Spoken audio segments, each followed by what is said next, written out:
2021-এর vote পরবর্তী হিংসার প্রসঙ্গ আইএসএফ বিধায়ক নওশাদ সিদ্দিকীর মুখেও। বিধানসভা অধিবেশনের প্রথম দিনে নওশাদ সিদ্দিকী বলেছেন, 2021-এর নির্বাচন হওয়ার পরে 6 মাস এমন দিন পার করেছেন যে তার মনে হয়েছিল ইস্তফা দিয়ে দেয়। কিন্তু 2021-এ যে সমস্যার সম্মুখীন হয়েছিলেন, তাদের দলীয় কর্মীদের খুন হতে হয়েছিল, ঘরবাড়ি লুটপাট হয়েছিল, সে অর্থে এবার তেমনটা হয়নি। তবে তিনি অভিযোগ করেছেন, 2026-এ বেশ কিছু ধর্মীয় স্থান আক্রান্ত হয়েছে। মুখ্যমন্ত্রী যেন এই বিষয়গুলো লক্ষ্য রাখেন। বিরোধীদের বক্তব্য পছন্দ হয়নি বলে চিৎকার করে বন্ধ করে দেওয়া হয়েছে। এবার যেন তেমনটা না হয়, নতুন সরকারের কাছে আশা করেন নওশাদ সিদ্দিকী। 2021 সালে নির্বাচন হওয়ার পরে 6টা মাস এমন দিন পার করেছি, আমার মনে হচ্ছিল যে আমি ইস্তফা দিয়ে দিই, অন্তত আমার ছেলেগুলোর উপর অত্যাচার যদি বন্ধ হয়। এই সময় ফিল করেছি, পার করেছি। পোস্ট পোল ভায়োলেন্স 2021 সালে, আমি এতে কিন্তু বিজেপিকে দরার সার্টিফিকেট দিচ্ছি না, কিন্তু 2021 সালে যে সমস্যার সম্মুখীন আমরা হয়েছিলাম, আমাদের কর্মী খুন হয়েছিল, একাধিক বাড়িঘর লুটপাট হয়েছে, ভাঙচুর হয়েছিল, সেই অর্থে 2026-এ দাঁড়িয়ে কিন্তু বেশ কিছু ধর্মের স্থান আক্রান্ত হয়েছে। মাননীয় মুখ্যমন্ত্রী মহাশয়কে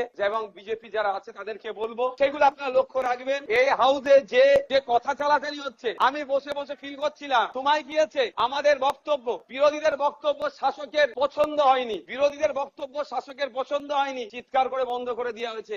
এই হাউসেও কিন্তু 21 থেকে 26 আমরা দেখেছি। আমি আশা করব ওই দিনটা আসবে না।